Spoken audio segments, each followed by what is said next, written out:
काँग्रेसच्या जिल्हाध्यक्षावर जीवघेणा हल्ला आहे। अहिल्यानगरच्या श्रीरामपूरमध्ये धक्कादायक घटना आहे।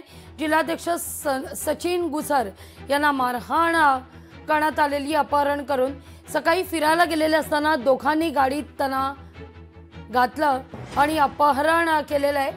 अपहरणकर्त्यांवर गुन्हा दाखल आहे, अधिक तपास सुरू आहे।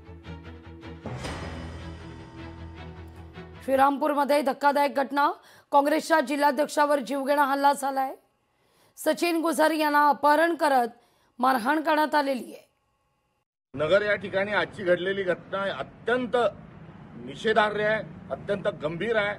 नवे तर महाराष्ट्रामध्ये, भारतामध्ये लोकशाही आता अस्तित्वात नाही, या दृष्टिकोनातून सरकारने आपले कारनामे हे दाखवायला सुरुवात केलेली आहे की अहिल्यानगर या ठिकाणी झालेली जी घटना आजची पहिली घटना नाही।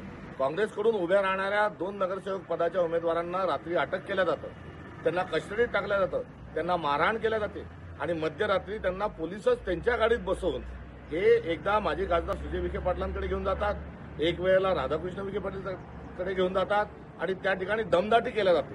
जसं चित्रपटामध्ये दाखवतात की डाकूच्या पुढे पेश केलं जातं, अगदी तशा पद्धतीने 2 घटना झालेल्या आहेत आणि आजची तिसरी जी घटना आहे ही लोकशाही यांना मान्य नाही आणि ठोकशाहीच आम्ही स्वीकारणार आहोत। लोकशाही मराठी ऐका, पहा, जागरूक रहा।